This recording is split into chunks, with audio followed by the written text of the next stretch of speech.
আসসালামু আলাইকুম, কি অবস্থা? সবাই কেমন আছেন? ডিএসসি স্টুডিওতে সবাইকে স্বাগতম। আশা করি আপনারা সবাই ভালো আছেন। আর আজকের ভিডিওতে আমি আপনাদের সাথে শেয়ার করব একটি ফটোশ্যুটের বিহাইন্ড দ্য সিন। মূলত বেশ কিছু জুতা বা স্যান্ডেল এসেছে যেটার প্রোডাক্ট ফটোগ্রাফি করতে হবে। সো আমি চিন্তা করলাম প্রোডাক্ট ফটোগ্রাফি করার সাথে সাথে আপনারা যারা কীভাবে ফটোশ্যুট হয় বা ফটোগ্রাফি সম্পর্কে আপনাদের যারা ইন্টারেস্ট রয়েছে তাদের উদ্দেশ্যে একটা ছোট একটি কন্টেন্ট বানিয়ে ফেলি। সেই উদ্দেশ্যেই কিন্তু আজকের এই ভিডিওটি। সো চলুন বেশি কথা না বলে চলে যাই আমাদের মেন ভিডিওতে, দেখে নিই কীভাবে আমরা ফটোশ্যুটটা করছি।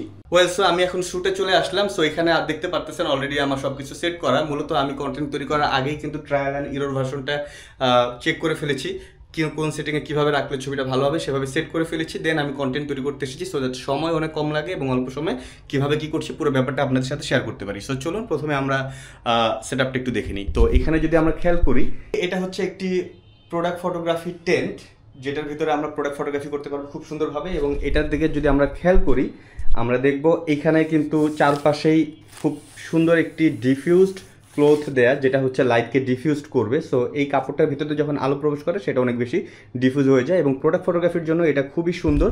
সো প্রোডাক্ট ফটোগ্রাফির ক্ষেত্রে এই টেন্টটি আপনার কাজকে অনেক বেশি সহজ করে দেবে বা একজন ফটোগ্রাফারের কাজকে অনেক বেশি সহজ করে দেবে। তো যাই হোক, এরপর আমরা চলে যাই লাইটে। আমি লাইট হিসেবে টোটাল 3টা লাইট ইউজ করেছি। আমি যদি একটা একটা করে শেয়ার করি, এক নাম্বার হচ্ছে এখানে আমরা দেখতে পাচ্ছি এটা একটা লাইট।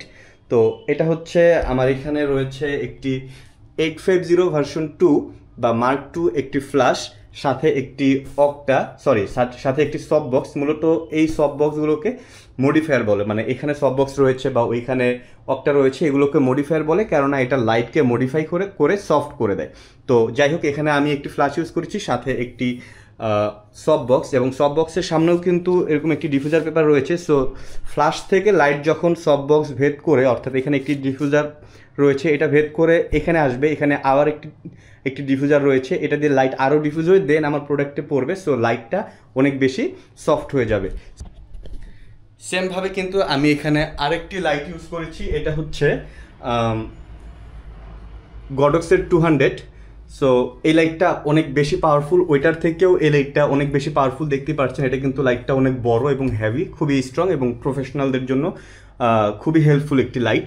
তো এই লাইটটি মূলত আমি এখানে আরেকটি অক্টা রয়েছে, এটাও মডিফায়ার, লাইটটাকে মডিফাই করতেছে। সো এখানে সেট করে দিয়েছি, এটার সামনেও কিন্তু ডিফিউজার পেপার রয়েছে। সো লাইটটাকে ডিফিউজ করতেছে এদিক দিয়ে, দেন এখানে আবার ডিফিউজ হচ্ছে, দেন আবার প্রোডাক্টের উপরে পড়ছে। সো আমার প্রোডাক্টের দুই সাইড থেকেই কিন্তু খুব সুন্দর ডিফিউজ লাইট পাচ্ছে, যেটা প্রোডাক্ট ফটোগ্রাফির জন্য খুব ভালো। বাট আমি যখন এই কন্টেন্ট শ্যুট করার আগে যখন ট্রাই করেছিলাম তখন আমি ফিল করলাম যে আমার প্রোডাক্টের দুই সাইড দিয়ে লাইট সুন্দর পেলেও পেছন দিক থেকে একটু ডার্ক ছিল। সো এই ডার্কটাকে আমি কিভাবে সলভ করব? সো পেছনে এই যে আমি শ্যাডো বা ডার্ক পাচ্ছি, এটাকে রিমুভ করার জন্য আমি পেছনে আরেকটি লাইট সেট করে দিয়েছি। তো এই যে আমরা দেখতে পাচ্ছি পেছনের দিকে আরেকটি লাইট রয়েছে, এবং যেহেতু আমার রুমটা একটু ছোট বলতে আমরা যদি একটু খেয়াল করি, আমার রুমে কিন্তু মোটামুটি এই টেন্টটা অনেক বড়। তারপরে হচ্ছে এখানে একটি অক্টা, এখানে একটি সফট বক্স, ক্যামেরা, দেন আমি ছবি তুলবো এখানে দাঁড়িয়ে, অ্যান্ড আমার ঘরের জিনিসপত্র তো আছেই। তো সব কিছু মিলে ঘরে কিন্তু একটু কনজারভেটিভ হয়ে যায়, যার কারণে আমি পেছনে আর কোনো ধরনের মডিফায়ার ইউজ করিনি। বাট লাইটটা কিন্তু আমার সফট করা লাগবে, যার কারণে আমি এখানে একটি রিফ্লেক্টর দিয়ে দিয়েছি। তো লাইটটা এই রিফ্লেক্টরের যে ডিফিউজার পেপার রয়েছে এইটা ক্রস করে যখন আসবে তখন ডিফিউজ হয়ে যাবে, অ্যান্ড দেন এই টেনটা ক্রস করে যখন আমার প্রোডাক্টের উপর পড়বে তখন তো আরও ভালোভাবে ডিফিউজ হচ্ছে। So professional photographer obviously knows যে how to solve the obstacle. So মোটামুটি ওইভাবেই আমি সলভ করেছি, অ্যান্ড দেন আমি চলে যাই ক্যামেরাতে। সো ক্যামেরা হিসাবে আমি যদি একটু আপনাদের সাথে শেয়ার করি, ক্যামেরা হিসাবে আমি ইউজ করেছি বর্তমান সময়ের অনেক বেশি জনপ্রিয় এবং অনেক এক্সপেন্সিভ একটি ক্যামেরা, যেটার প্রাইস বর্তমানে প্রাইস আপাতত আমি শেয়ার না করি। তো এই ক্যামেরাটা বর্তমানে কিন্তু খুবই জনপ্রিয় এবং অনেক বেশি ইউজ করা হচ্ছে, আর এটার কোয়ালিটি টপ নচ। তো যাই হোক, A7 IV ক্যামেরা ইউজ করছি, সাথে ইউজ করছি সনি 85mm লেন্স, যেটা প্রোডাক্ট ফটোগ্রাফির ক্ষেত্রে খুব সুন্দর আউটপুট দেবে। এবং ক্যামেরাটাকে এই ফ্ল্যাশের সাথে কানেক্ট করার জন্য আমি এখানে একটি ট্রিগার ইউজ করেছি, যেটার মাধ্যমে ফ্ল্যাশের সাথে কানেক্ট হচ্ছে। সো আমি যদি এখান থেকে ক্লিক করি, দেখেন আমি যদি এখান থেকে ক্লিক করি অটোমেটিক কিন্তু এই লাইটগুলো জ্বলছে এবং ছবিটা এরকম হচ্ছে। তো যাই হোক, ক্যামেরা লেন্স গেল, এরপরে চলে আসি আমরা এখানে যদি খেয়াল করি, এখানে একটি ট্রাইপড দেখতে পাচ্ছি। মূলত ট্রাইপড ইউজ করার কারণ হচ্ছে যেহেতু আমার ছবিগুলো ফিক্সড ফ্রেমে হবে, সবগুলো ছবি মোটামুটি ফিক্সড ফ্রেমেই তুলতে হবে, সো আমি ট্রাইপড সেট করে দিয়েছি। সো আমাকে খুব বেশি কষ্ট করতে হবে না, ক্যামেরা নিয়ে এভাবে ধরে ধরে ছবি তোলার দরকার নেই, ট্রাইপডে সেট করা থাকবে, আমি জাস্ট ক্লিক করবো অ্যান্ড ডান। অ্যান্ড ক্লিক করারটা আগেও কিন্তু ক্লিক করার যে ব্যাপারটা, এটাকেও আমি অনেক বেশি সলভ করে ফেলেছি, মোবাইলে কানেক্ট করে নিয়েছি। মোবাইল দিয়ে জাস্ট আমি ক্লিক করবো, ছবিটা ফোকাস ঠিক রেখে মোবাইল দিয়ে ক্লিক করবো, ছবি অটোমেটিক হয়ে যাবে। তবে হ্যাঁ, ছবি অটোমেটিক হয় না, ছবি তোলার জন্য অনেক কিছু জানতে হয়, অনেক কিছু প্র্যাকটিস করতে হয় অ্যান্ড অনেক অধ্যাবসায়ের দরকার রয়েছে এবং এক্সপিরিয়েন্স তো অবশ্যই। যাই হোক, তো ট্রাইপড গেল এবং আমরা যদি একটু টেন্টের ভিতরে খেয়াল করি, এখানে আমরা দেখতে পারতেছি একটি সাদা একটি কাগজ রেখেছি। এরকম অনেক আর্ট পেপার আপনারা লাইব্রেরিতে পেয়ে যাবেন, সো আর্ট পেপার ইউজ করতে পারেন। সাদা রাখার কারণ হচ্ছে আমি যখন ছবিটা তুলব, যদিও আমার এই ছবিটার এই ব্যাকগ্রাউন্ড থাকবে না, আমি ব্যাকগ্রাউন্ড চেঞ্জ করে সম্পূর্ণ আলাদা একটি ডিজাইন সেট করব, তারপরও এডিটের কাজটাকে অনেক বেশি ইজি করার জন্য আমি ব্যাকগ্রাউন্ডে হোয়াইট দিয়ে দিয়েছি, সো দ্যাট একদম সিমলেস একটি ব্যাকগ্রাউন্ড পাবো। জাস্ট এডিটে গেলে খুব ইজিলি আমি ব্যাকগ্রাউন্ড রিমুভ করতে পারবো। That's all. এই হচ্ছে আমার সেট আপ। অনেক লম্বা সময় নিয়ে আমার সেট আপের এক্সপ্লেনেশন দেওয়ার চেষ্টা করলাম, সো আশা করি আপনারা যারা ফটোগ্রাফার রয়েছেন তাদের জন্য এই ব্যাপারটা বুঝতে অনেক বেশি ইজি হবে। আমি এখানে রেখেছি অ্যাপারচার 22। তো কেন অ্যাপারচার 22 রেখেছি? অ্যাপারচার বাড়ানোর কারণ হচ্ছে আমার প্রোডাক্টের পুরো ছবিটাই যেন শার্প থাকে। অ্যাপারচার আমাকে বাড়িয়ে দিতে হবে যেহেতু আমি পুরো ছবিটাকে শার্প চাই, সো অ্যাপারচারটাকে আমি প্রথম প্রায়োরিটি দিয়েছি, সো অ্যাপারচারটাকে আমি অনেক বেশি বাড়িয়ে নিয়েছি। তো অ্যাপারচার বাড়ানোর পরে আমাকে যেটা করতে হবে, আমার লাইট কিন্তু কমে যাবে কারণ মুখ ছোট হয়ে গিয়েছে লেন্সের, তো এই কারণে লাইট বাড়াতে হবে। সো লাইট বাড়ানোর জন্য আমি আইএসওটাকে সবার পরে প্রাধান্য দেবো, কারণ আমরা জানি আইএসও যদি আমরা বাড়াই তাহলে কিন্তু ছবিতে নয়েজ চলে আসে। সো আইএসও বাড়াবো সেটা পরে, তার আগে অন্যান্য অপশনগুলো আমরা আগে সেট করে নেব। তো সেকেন্ড অপশন হিসাবে আমি শাটার স্পিড রেখেছি। শাটার স্পিড রেখেছি 1/16। সো শাটার স্পিডটাকে আমি কম রেখেছি। এত কম রাখা একটু রিস্ক। যদি আপনার প্রোডাক্ট একদম ফিক্সড থাকে, লাইক এখানে আমি যদি খেয়াল করি আমার প্রোডাক্ট কিন্তু একদম ফিক্সড, সো প্রোডাক্টের কোনো মুভমেন্ট নাই, এবং ক্যামেরাও যদি আপনি ফিক্সড রাখতে পারেন তাহলে এই রিস্কটা নেবেন। সো যেহেতু আমি এখানে ট্রাইপড ইউজ করব, সো ট্রাইপড ইউজ করার কারণে আমার ক্যামেরাটাও ফিক্স থাকতেছে, এই কারণে আমি শাটার স্পিডটাকে কমিয়ে নিতে পারতেছি। আদারওয়াইজ কিন্তু মোটামুটি 150, 200, 250 এরকম রেখে ছবি তুলতে হবে। সো আমার যেহেতু লাইটের অ্যাপারচার বাড়ানোর ফলে লাইটটা যেহেতু কমে যাবে, সো ওই প্রবলেমটাকে সলভ করার জন্য আমি শাটার স্পিডটাকে 60-এ নিয়ে আসলাম, কারণ আমরা জানি শাটার স্পিডটা যত আমরা কম রাখবো তত ছবিতে আলো বেশি ঢুকবে। বাই দ্য ওয়ে, আইসো, শাটার স্পিড, অ্যাপারচার এগুলো নিয়ে সম্পূর্ণ আলাদা কন্টেন্ট রয়েছে, চাইলে সেটা দেখতে পারেন, তাহলে কোনো কনফিউশন থাকলে সেটা সলভ হয়ে যাবে। তো যাই হোক, তো আমি শাটার স্পিড 60-এ রাখার পরেও দেখলাম যে আমার ছবিতে আলো কম ঢুকে, কারণ আমি অ্যাপারচার কিন্তু অনেক বেশি বাড়িয়ে রেখেছি, একদম লাস্ট স্টপে নিয়ে গিয়েছি, সো 22-এ রেখেছি। তো এখন আমি যেটা করবো, আইএসওতে যাব, বাট আইএসও বাড়ালে নয়েজ বাড়বে, সো আইএসও না বাড়িয়ে অন্য কি করা যায় সেটা আমাকে আগে দেখতে হবে। সো অন্য যেটা অপশন হচ্ছে, আমার যে লাইটগুলো রয়েছে লাইটগুলোর পাওয়ার বাড়িয়ে দিতে হবে, তাহলে কিন্তু আলো অনেক বেশি ঢুকবে। সো আমি যেটা করেছি, আমার এইখান থেকে আমরা যদি একটু খেয়াল করি, এখানে 3টা লাইট রয়েছে। এটা হচ্ছে এ, যেটাকে আমি 1/2, বি 1/2 অ্যান্ড সি 1/2, সবগুলোকে 1/2 করে রেখেছি। সো 1/1 হচ্ছে একদম ম্যাক্সিমাম পাওয়ার, বাট আমি একদম ম্যাক্সিমাম দিনে একটু কম রেখেছি। অনেক সময় 1/4, 1/8, 1/64 ইউজ করা হয়, বাট আমি এখানে 1/2 করে রেখেছি। বেশি আবার একদম বেশি প্রেশার দিলে লাইটের উপরে তখন আবার লাইট আবার একটা ইস্যু থাকে, সো লাইটের উপরে যেন প্রেশার না পড়ে এই কারণে আমি হালকা একটু কম রেখেছি, 1/2 রেখে আমি ছবি তুলবো, সো লাইট অনেক বেশি পাচ্ছে। সো এই যে আমি সেট আপটা করলাম, এই সেট আপটা করার পরেও দেখলাম যে আইএসও একটু বাড়াতে হবে, আদারওয়াইজ লাইট একটু কম হচ্ছে। সো সব অপশনগুলো ইউজ করার পরে একদম লাস্টে গিয়ে আমি আইএসওটাতে হাত দেবো, সো দ্যাট আইএসও আমার খুব বেশি বাড়ানো না লাগে। সো আমি আইএসওটাকে রেখেছিলাম 320। So Sony A7 IV camera 320 not a big deal, খুব একটা বেশি প্রবলেম হয় না, তবে যত কম রাখা যায় তত ভালো। তো এই হচ্ছে ক্যামেরা সেটিং। আমার studio set up, light set up and camera, এই সব কিছু মিলে আসলে আমার কন্টেন্টটা কিন্তু অলরেডি অনেক বড় হয়ে গিয়েছে। তো যাই হোক, এই যে আমি সেট আপটা করলাম, এই সেট আপ করার পরে মূলত আমি এখন ছবিগুলো তুলবো।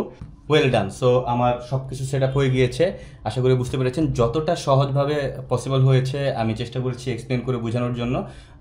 সো আমরা এখন শুটে চলে যাচ্ছি। সো আমি ক্যামেরায় হাত দেবো না, কারণ ক্যামেরায় হাত দিলে ক্যামেরা শেক করবে। সো আমি যদি ক্যামেরায় ক্লিক করি, আমার দেখা যাবে যে আমি ধরে রেখেছি, হাতে যে টাচ লাগছে এর কারণেও কিন্তু ক্যামেরা শেক থাকতে পারে, যেহেতু আমি শাটার স্পিড কম রেখেছি। সো আমি ক্যামেরায় হাতই দেবো না, আমি সম্পূর্ণ কন্ট্রোলটা এখান থেকেই করবো। সো আমি জাস্ট এখান থেকে এভাবে ক্লিক করে ফোকাস করলাম, আপনারা দেখতে পাচ্ছেন এখন কিন্তু লাইভ দেখাচ্ছে। সো আমি জাস্ট ফোকাসটা করবো অ্যান্ড দেন আমি জাস্ট একটা ক্লিক করবো। ডান। সো এখন আমি যদি একটু খেয়াল করি ছবিটা চলে এসেছে। তো তারপরও এখান থেকে জাস্ট দেখেন ছবিটা কিন্তু এখানে একদম ক্লিয়ারলি দেখা যাচ্ছে। আমি চাইলে জুম করে একদম ডিটেলসে দেখতে পারবো। সো কোনো প্রকার প্রবলেম যদি থাকে আমি কিন্তু এখান থেকেই দেখতে পারবো। সো আমাকে বারবার ক্যামেরায় হাত দেওয়ার কোনো দরকারই নেই। ওয়েল, সো এখানে টুকটাক কিছু স্পট রয়েছে, যেটা হচ্ছে প্রোডাক্টের মধ্যে বা জুতার মধ্যে কিছু স্পট রয়েছে, হুইচ ইজ আমরা এডিটে সলভ করে ফেলবো, সমস্যা নেই। তো এই লেআউটে আমি টোটাল 8টি ছবি তুলব। তো এখন যেটা করব আমি এখান থেকে জাস্ট এই প্রোডাক্টটাকে উঠাবো অ্যান্ড সেম পজিশনে আরেকটি প্রোডাক্ট রেখে দেবো। একইভাবে এইটাও করব। ওয়েল, সো দেখতে পারতেছেন কিনা জানি না, এই যে এখান থেকে আমি এখন সেম ক্লিকটা আবার করব।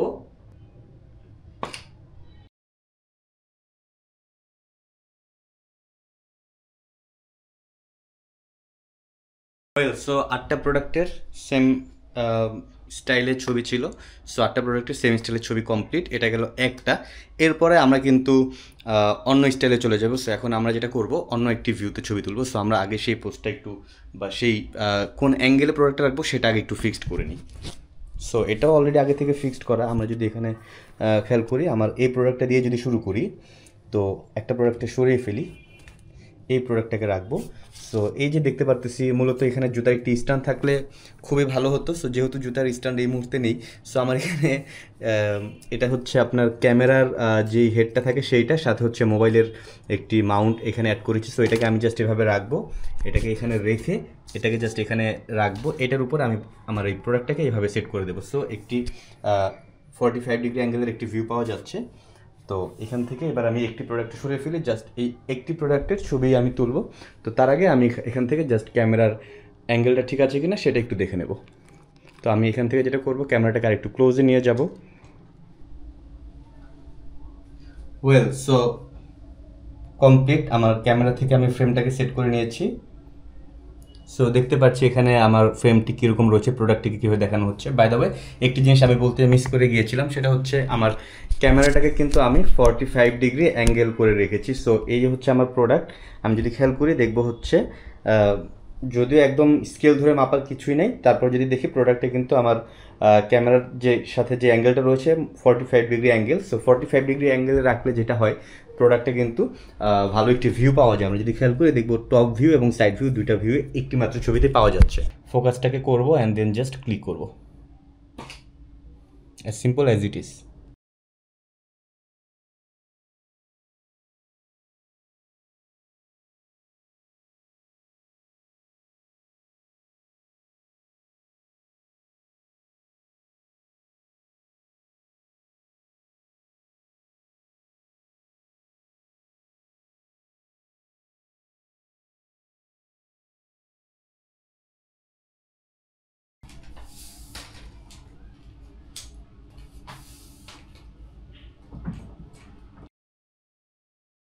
মোটামুটি ক্যামেরাটাকে হচ্ছে আমার প্রোডাক্টের একদম আই লেভেলে নিয়ে আসলাম। সো ক্যামেরাটাতে আমি আগেই বলছি হাত দেবো না, আমি জাস্ট এখান থেকে টাচ করবো অ্যান্ড ক্লিক করবো। আমার লাইট যেহেতু আগে থেকেই সেট করা ছিল, সো ছবি কিন্তু ডান। সো এইভাবে মোটামুটি আমার অন্যান্য যতগুলো প্রোডাক্ট আছে সবগুলো ছবি তুলে ফেলবো।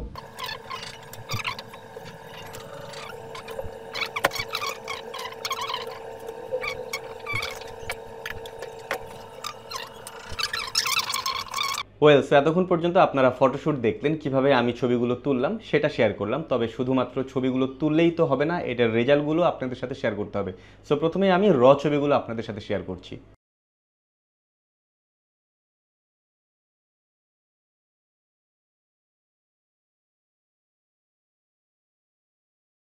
সো ছবিগুলো তো দেখলেন, তবে এই ছবিগুলো কিন্তু এভাবেই থাকবে না। গ্রাফিক ডিজাইনের কাজ করে আমরা এই ছবিগুলোকে অন্য জায়গায় নিয়ে গিয়েছি। সো একটু গ্রাফিক ডিজাইন করার পরে ফাইনাল রেজাল্টগুলো কেমন ছিল দেখে নিই।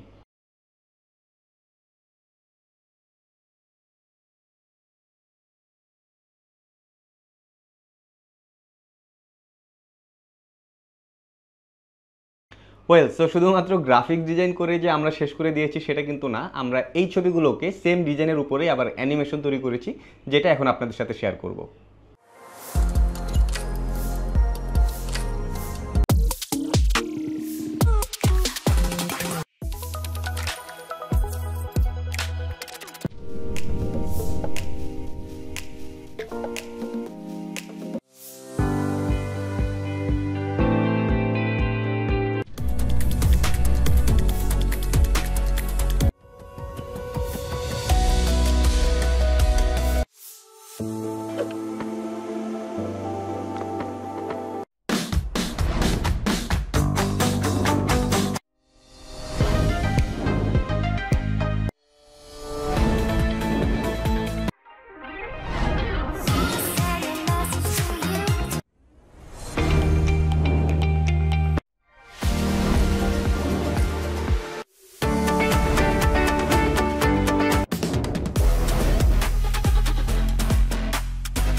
ওয়েল, সো ফটোশ্যুট থেকে শুরু করে র ছবি এবং গ্রাফিক্স ডিজাইন করার পরে ফাইনাল ছবি এবং এটাকে আবার অ্যানিমেট করার পরে ফাইনাল অ্যানিমেশন, পুরো ব্যাপারটি আপনাদের কাছে কেমন লাগলো জানাবেন। তবে এখানে আমি একটু বলে নিতে চাই, সেটা হচ্ছে এই পুরো প্রসেসিংটা কিন্তু আসলে আমার একার দ্বারা কভার হয়নি।